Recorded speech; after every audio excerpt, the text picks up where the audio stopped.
고난주간을 맞이하면서 예수님의 마지막 한 주간의 행적을 함께 추적하며 은혜를 나누고 있습니다. 오늘은 목요일 마태복음 26장을 중심으로 해서 예수님의 행적을 살펴보도록 하겠습니다.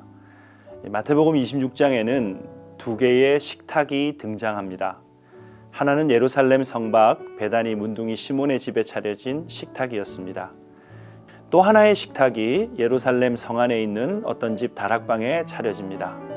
그 식탁에는 유월절에 먹는 평범한 음식이 차려져 있었지만 예수님이 축사하시니 특별한 의미를 가지고 주님이 오시는 날까지 모든 성도들이 찢기신 주님의 몸과 흘리신 주님의 피를 기념하여 계속 성찬식을 갖게 된 것입니다. 사실 유월절 만찬은 유대인들이 출애굽 사건 이후로 하나님께서 베푸신 구원을 기념하며 지켜오던 전통적인 관습이었습니다. 유월절이 될 때마다 예루살렘은 전 세계에서 모여든 사람들로 인하여 인산인해를 이룹니다. 당연히 방을 구하기란 하늘의 별 따기였겠죠. 제자들은 어디서 유월절 식사를 해야 할지 전혀 대책이 없었습니다. 그런데 예수님은 이미 유월절 식사를 함께 나눌 수 있는 준비를 하셨습니다. 예수님께서 말씀하신 장소에 가서 예수님의 때가 가까웠으니 내 제자들과 함께 유월절을 너의 집에서 지키겠다라고 하니 집주인이 순순히 방을 내어주었습니다. 복음서를 살펴보면 12제자나 몇 명의 여인들 외에도 드러내지 않고 예수님의 사역을 돕는 무리들이 있었다는 사실을 우리는 알 수 있지요. 그 집주인도 자기의 다락방을 예수님을 위해 기꺼이 제공함으로써 그의 다락방은 주님을 위한 식탁이 마지막 차려진 장소가 되어졌고 예수님 재림하시는 날까지 기념하라는 성찬식이 시작되어진 그런 장소가 된 것입니다. 사랑하는 여러분, 고난주간을 지내면서 예수님의 고난을 묵상하는 저와 여러분들은 이 주님의 뜻을 이루기 위하여서 무엇을 드리기를 원하십니까? 주님의 보배로운 십자가 희생으로 구원받은 저와 여러분은 마땅히 주의 나라 영광을 위해서 십자가 복음의 증인이 되기를 위하여 헌신하고 섬기는 복된 걸음이 되어야 할 줄로 믿습니다. 자, 이제 유월절 만찬이 진행되어집니다. 전통적으로 유월절 만찬은 구운 양고기와 무교병과 쓴 나물로 이루어져 있었습니다.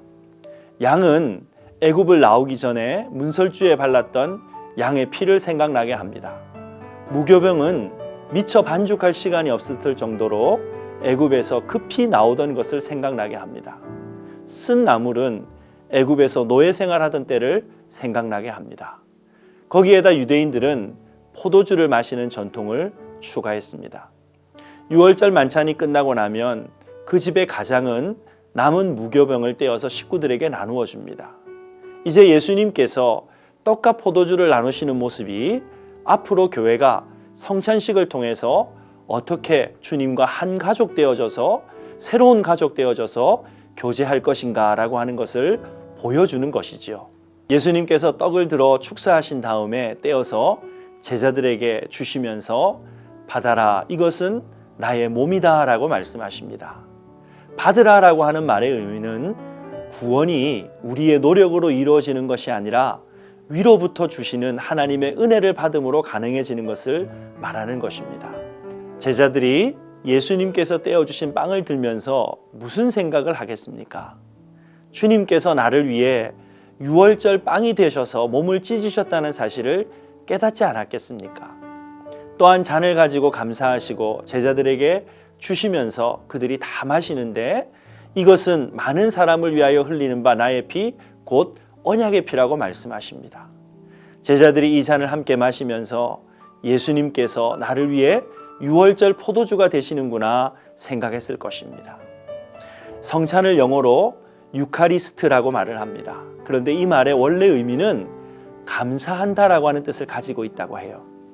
수많은 유대인들이 유월절 만찬을 들면서 빵과 포도주를 들었는데 예수님께서 축사하시니 특별한 의미를 가지는 거룩한 빵, 거룩한 포도주가 된 것입니다. 여러분, 평범한 것일지라도 주님의 손길이 닿으면 거룩한 것, 구별된 것이 되어진다는 의미를 가진 것이겠지요.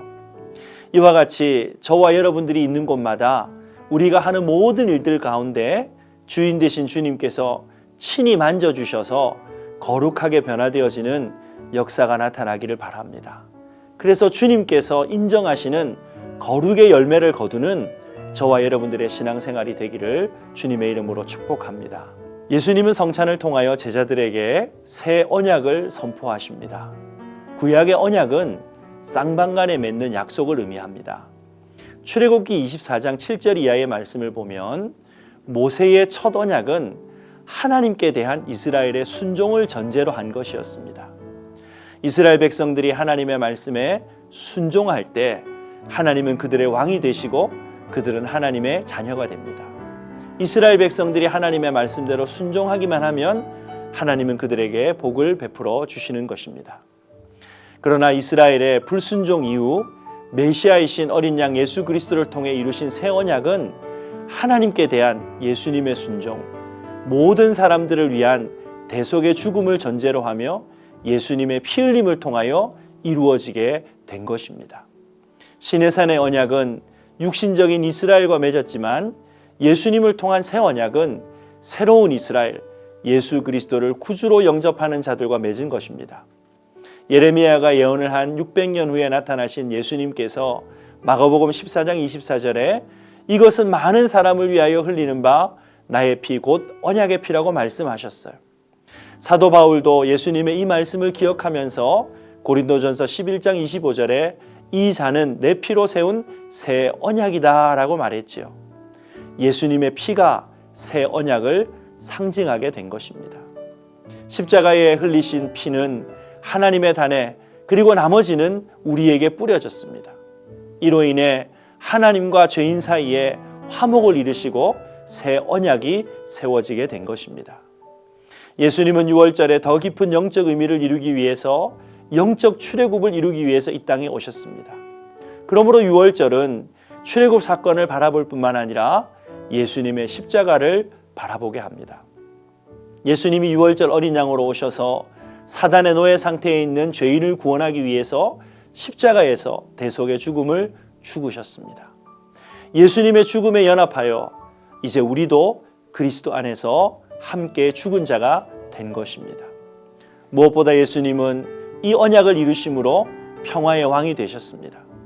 우리가 믿음으로 예수님과 연합되었고 예수님을 닮는다면 이제 우리도 예수님처럼 화평케 하는 사람, 누군가를 품는 원수를 사랑하는 복의 통로 되어지는 인생이 되어야 할 줄로 믿습니다. 또한 주께서 쓰시겠다고 할 때 나귀의 주인이 기꺼이 주님께 내어드린 것처럼 다락방은 그 방을 주님에게 기꺼이 내어드렸던 것처럼 주님이 우리를 필요로 하실 때에 주저하지 않고 아낌없이 주님의 뜻대로 내어놓는 주님의 주권을 인정하는 인생이 되기를 바랍니다. 날마다 날 위하여 예수님의 찢기신 몸과 흘리신 피를 생각하면서 주님의 은혜에 감사할 뿐만 아니라 다시 한번 주님께 헌신을 다짐하는 귀한 고난주간이 되어지기를 주님의 이름으로 축복합니다.